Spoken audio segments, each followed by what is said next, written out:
Hi friend, welcome to my channel. I hope you all fit and fine. आज मैं आप लोगों को बच्चों को किस तरह से आप लिखना सिखा सकते हैं।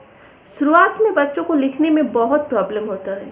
कोई बच्चा पेंसिल नहीं पकड़ पाता है, तो कोई बच्चा पेंसिल को ज़्यादा देर तक नहीं पकड़ पाता है, सही ढंग से नहीं पकड़ पाता है।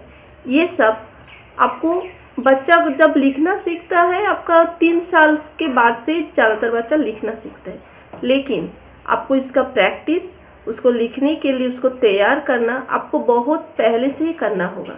आप इस जब भी बच्चा 2 साल का हो जाता है, 2 साल के बाद ही बच्चों को आपको ऐसा कुछ एक्टिविटी देना चाहिए जिससे बच्चा पेंसिल को पकड़ना सीखे। उसका जो ये फिंगर में जो आपका मसल्स है, ये मसल्स स्ट्रॉन्ग हो। मसल्स अगर स्ट्रॉन्ग नहीं होगा तो वो बच्चा पकड़ ही नहीं पाएगा पेंसिल को, और बाद में बहुत दिक्कत भी आते हैं। और हम लोग क्या करते हैं कि सबसे पहले ही हम लोग बच्चे को पेंसिल दे देते, चौक दे देते कि तुम लोग चलो लिखना शुरू करो, अब लिखने का टाइम आ गया, लिखना शुरू करो।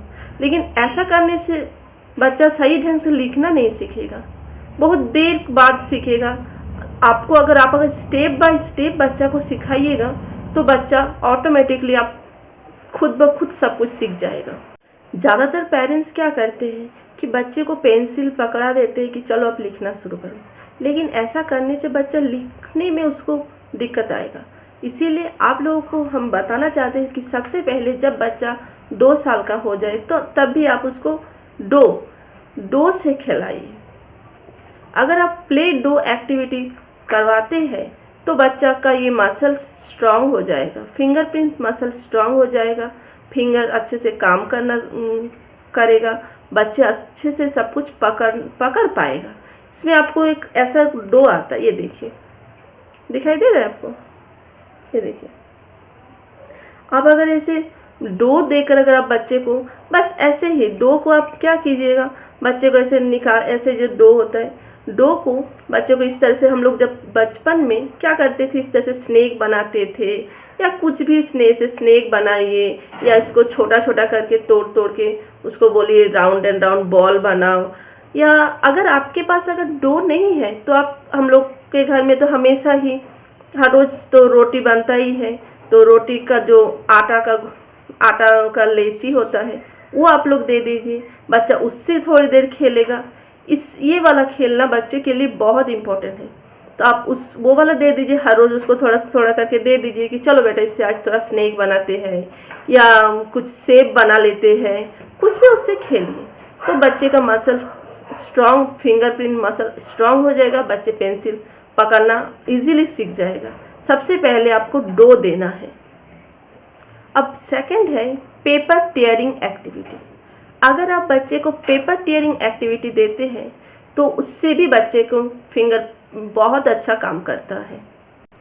अब आप लोग सोचिएगा कि पेपर टेयरिंग क्यों? ये पेपर टेयरिंग से बच्चे के ये जो 3 फिंगर होता है, ये 3 फिंगर बहुत अच्छे से काम करते हैं। इसे एक बड़ा सा न्यूज़पेपर दे दीजिए, या कुछ भी कलरिंग पेपर भी दे सकते हैं। उसको आप बच्चे को बोलिएगा कि इस तरह से वो टेयर करे। इस तरह से जब बच्चा टेयर करेगा तो ये 3 फिंगर वो यूज़ करेगा, जिससे इसका ये जो फिंगर बहुत अच्छा स्ट्रांग हो जाएगा। कुछ चीज़ पेंसिल को वो पकड़ने में ये हाथ फिंगर रेडी हो जाएगा। तो इस तरह से उसको बस ऐसे ही बोलिए कि आप बेटा पेपर को टेयरिंग कीजिए। इस तरह से छोटा छोटा करके पीसेस करके अगर वो पेपर को टेयरिंग करेगा तब भी ये एक्सरसाइज उसके लिए बहुत अच्छा है। अब इसके बाद आता है क्रेयॉन।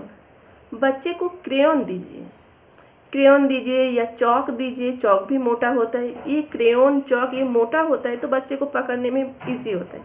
ये क्रेयॉन से आपको कुछ लिखाना नहीं है, बच्चे को पहले से ही आपको कि बच्चों लिखो, इस पर आपको ज़्यादा ध्यान नहीं देना है। पहले वो सही से पकड़ पा रहा है कि नहीं, आपको वो देखना है।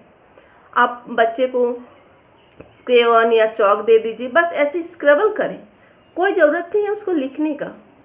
ऐसे ही अगर वो स्क्रबल करे ना, उसी से वो पेंसिल या को पकड़ना सीखेगा। आप क्रेयॉन दे दीजिए, एक पेपर दे दीजिए, उसको बस स्क्रबल करें, वो ऐसे ही घिसे अपने मर्जी से। चौक दे दीजिए, अपने मर्जी से वो कुछ घिसे। अभी तो वो लिखना नहीं जानते, बस वो उसको अभी सिखाना है कि वो किस तरह से पेंसिल पकड़ पाए। उसको दीजिए, वो अपने आप घिसते रहेगा। तो इससे भी वो ये वाला फिंगर बहुत अच्छा काम करता है, जिससे बच्चा पेंसिल बहुत अच्छे से पकड़ सकता है। सबसे पहले आपको उसको पेंसिल कैसे पकड़ेगा वो सिखाना है, और आपका ये जो 3 फिंगर है उसको स्ट्रॉन्ग बनाना है ताकि वो किसी पेंसिल को पकड़ पाए। अब उसके बाद है, आप बच्चे को पेपर बॉल बनाने दीजिए। छोटा छोटा पीसेस करके जो पेपर को कट कर रहा है, छोटे टीयर कर रहे हैं, अब उसको बोलिए कि पेपर बॉल बनाइए। ऐसा कुछ भी कलरिंग, जैसे ये पेपर करके पेपर बॉल बने, पेपर को कट किया और कट करके इस तरह से वो पेपर बॉल बनाए। इस तरह से पेपर बॉल बनाने दीजिए। ये सब एक्टिविटी आप अगर उसको करवाइएगा तो उसको क्या होगा, पेन, पेपर, पेंसिल, ये सब से उसको दोस्ती हो जाएगा। सबसे पहले हम मम्मी लोग यही चाहते हैं कि बच्चा book, copy, pen, pencil, crayon इस सब से दोस्ती कर ले, ताकि वो उस पर ध्यान दे, उस करने के लिए वो रेडी हो जाए। इसके लिए हमको क्या करना होगा, उसके लिए अभी पहले उसको फन एक्टिविटी कराना होगा। फिर हम उसको बोलेंगे चलो बेटा अब तुम्हारा पढ़ाई का टाइम आ गया है, अब तुम पढ़ना शुरू करो। लेकिन पहले तो उसको पेपर, पेन, पेंसिल इससे दोस्ती कराना होगा। अब दोस्ती कराने के लिए उसके लिए कुछ फन एक्टिविटी कराना होगा। तो क्या करना होगा, आप जैसे ही वो पेपर टीयरिंग सीख गया, अब उसको ग्लू दे दीजिए। सीजर आता है, वो बच्चा के लिए एक सेफ सीजर आता है, चाइल्ड सेफ सीजर, जिसमें सिर्फ पेपर ही करता है, उसको कोई हार्म नहीं होगा। सेफ सीजर आते हैं, उसको आपको मार्केट से लाना पड़ेगा। तो वो वाला अगर आप बच्चे को दे देते हैं, सिर्फ पेपर कटिंग होता है उससे, तो उससे क्या होगा, बच्चा पेपर कटिंग करेगा। उसको ग्लू दे दीजिए और आप कुछ ड्राइंग ड्रॉ कर दीजिए, जैसे सन ड्रॉ कर दिए, मून ड्रॉ कर दिए। अब आप उसको बोले बेटा इस ग्लू से इसको छोटा छोटा करके पीसेस करके इसको सब पूरा सन के ऊपर आपको स्टिक करना है। तो बच्चा इसको बहुत अच्छे से एंजॉय करेगा। ग्लू से बच्चा खेलना और पसंद करता है। तो कभी कभी पेपर बॉल बनाने दीजिए। जिस तरह से देखिए मैंने अपने बच्चे के लिए ये वाला बनाया था, एक सबमरीन बना दिए थे। अब बोले थे बेटा इस सबको आपको पेपर बॉल से उसको पूरा कवर करना है। तो इस तरह से वो पेपर बॉल से ग्लू देकर पूरा कवर किया है। तो ऐसे अगर आप बच्चे को फन एक्टिविटी कराते हैं, तब आपको कभी बच्चे को लेकर कि पढ़ाई नहीं कर रहा है, बच्चे को पढ़ने का ध्यान नहीं है, किताब कॉपी खोलते हैं, तो कभी कभी सुनते हैं कि बच्चे किताब कॉपी खोलते जैसे ही निकाले बच्चा भाग गया, बच्चे को पढ़ने में इंटरेस्ट नहीं है। तो ये सब आपको प्रॉब्लम फेस ही नहीं करना पड़ेगा। बच्चे को पढ़ाई के साथ साथ अगर आप फन भी करवाइए तो बच्चा बहुत इजीली पढ़ लेगा।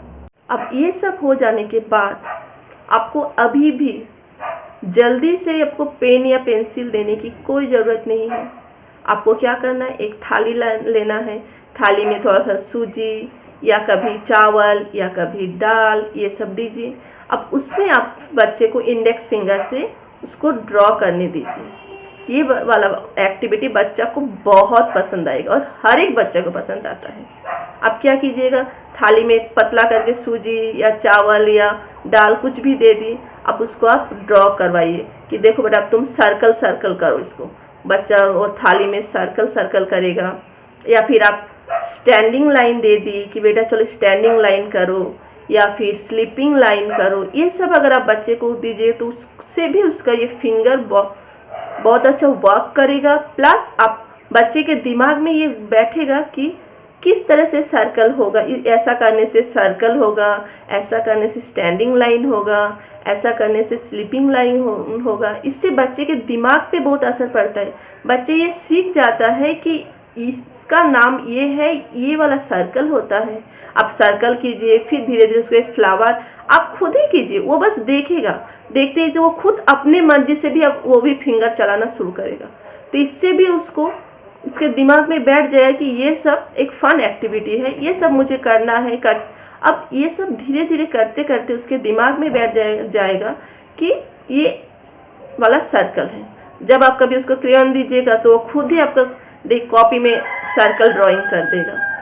कभी भी वो एक फ्लावर ऐसे ऐसे करके फ्लावर ड्राइंग कर देगा। अब जैसे वो थाली में सिखाए हैं, वो खुद अब देखिए कि क्रेयॉन लेकर या चौक लेकर वो खुद आपका पेपर में ड्राइंग कर दे रहा है। अब ये सब हो जाने के बाद अब बच्चा को पेंसिल और कॉपी दे सकते हैं। ये देने के बाद आप बच्चा को सिर्फ स्टैंडिंग लाइन ड्रॉ करवाइए, सिर्फ और सिर्फ स्टैंडिंग लाइन। हर उसको इस तरह से स्टैंडिंग लाइन ड्रॉ करना सिखाइए। आप इस तरह से डॉट दे दीजिए। अब उसको बोलिए तुम उसको ज्वाइन करो बेटा। स्टैंडिंग लाइन सीख लेगा। स्टैंडिंग लाइन के बाद आप उसको स्लीपिंग लाइन ड्रॉ करना सिखाइए। इस तरह से स्लीपिंग लाइन ड्रॉ करना सिखाइए। इस तरह से आप डॉट दे दीजिएगा और उसको स्लीपिंग लाइन ड्रॉ करने के लिए बोलिएगा।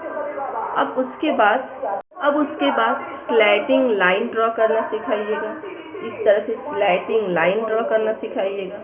आप इस तरह से डॉट दे दीजिएगा, बच्चा स्लैटिंग लाइन ड्रॉ करेगा।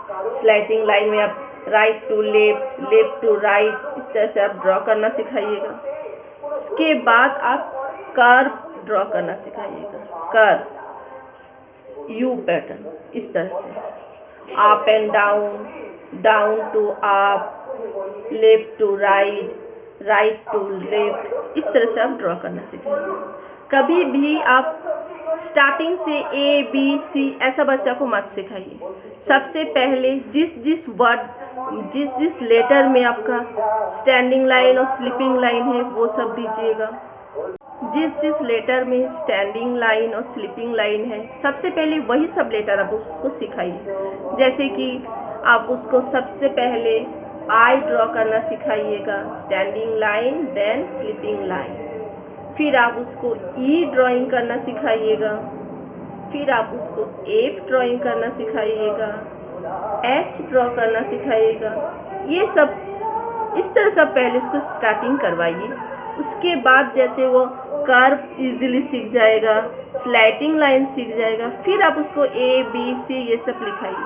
देखिएगा आपको कुछ भी दिक्कत नहीं होगा कि बच्चा लिखना नहीं चाहता है। इससे लेकर आप स्टार्टिंग से 2 साल से ही उसको ये सबसे पहले एक्टिविटी करवाइए। एक्टिविटी कराते कराते आप पेंसिल पकड़ाइए। देखिए कभी भी आपको कुछ दिक्कत नहीं होगा। मेरे साथ तो कभी दिक्कत नहीं हुआ है। मैं चाहता हूँ कि आप लोग के साथ भी कभी ये सब दिक्कत नहीं आए। इसलिए आप पहले उसको फिंगर पे आप उसको एक्सरसाइज करवाइए जिससे उसका फिंगर मसल स्ट्रांग हो। उसके बाद आप पेंसिल पकड़ाइए। अगर आपको मेरा ये वीडियो हेल्पफुल लगा है, आपको अच्छा लगा है तो प्लीज़ लाइक करिएगा। लाइक, शेयर और सब्सक्राइब करना मत भूलिएगा। और अगर पसंद आए तो प्लीज़ कमेंट करके बताइएगा ताकि मुझे भी मोटिवेशन मिले, मुझे भी अच्छा लगे कि हाँ आप लोग को अच्छा लगा है, मैं भी जान पाऊँ। तो चलिए आज का वीडियो इतना ही, मिलते हैं कुछ दूसरे वीडियो के साथ।